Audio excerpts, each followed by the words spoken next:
Prescribed fire is one of the best tools in the management toolbox, but a lot of times when we talk about prescribed fire, we're thinking about deer, turkeys, quail. For ruffed grouse, prescribed fire is a tool in the management toolbox, but it's not often used and we don't usually get to see the results of it. But standing in a burn unit right now that was burned recently, and it could not have gone any better.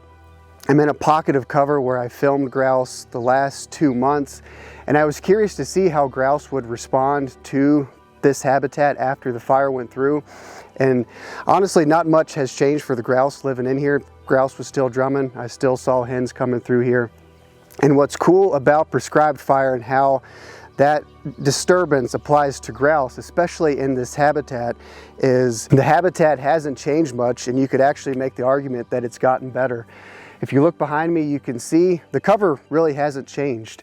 Much of the cover is still standing. A stem is a stem, whether it's dead or alive for the most part. You can see a lot of witch hazel.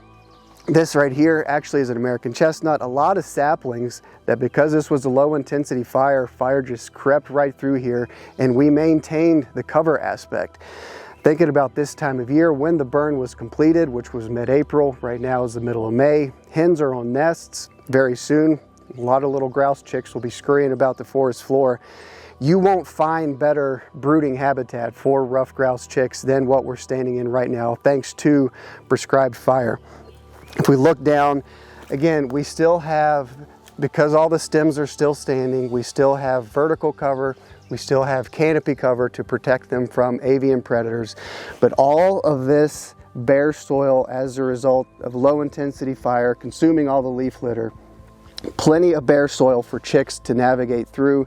There's tons of herbaceous plants in here, a lot of blackberry, a lot of goldenrod. Right here, the American chestnut is sending up stump sprouts. A lot of ferns are popping up. I'm swatting bugs away right now, which coincidentally is going to be great for grouse chicks because that's their #1 food source. So the prescribed fire comes through, burns nice and slow, stimulates the native seed bank. We get a herbaceous plant response, which attracts insects for grouse chicks, provides cover and umbrella plants for grouse chicks, and allows the hen to move through here safely and confidently. And from the adult grouse, from a male's perspective, all this food, again, the herbaceous plant response, going into summer, they're going to transition less from seeds and nuts to eating leafy vegetation. This is a smorgasbord. This is a salad bar for a grouse. To come through here, pick off leafy greens. Again, the cover has not changed. It's still extremely thick, extremely stemmy in here. All thanks to well-intentioned, responsible, slow, low-intensity prescribed fire. And it's a cool example to see that you can apply prescribed fire for ruffed grouse management landscape scale. And it's cool because not much of the environment changes. Again, you can make the argument that you maintain what is already there, but only improve upon it in a short period of time. I was in here filming the grouse about 10 days after the fire went through. And to be honest, probably back in the burn unit within 24 hours after the flame went through. So very little impact on the birds themselves. The habitat is only going to improve in the immediate future, but as we always talk about, wildlife management, especially forest management, is never about the now, always about the future.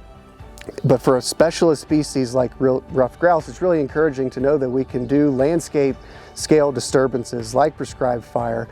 This particular burn was several thousand acres, so we can improve habitat on such a big scale, but very little changes for the birds in the present, while at the same time we are setting up hens, chicks, and of course male drummers for a positive future and great habitat moving forward into the future.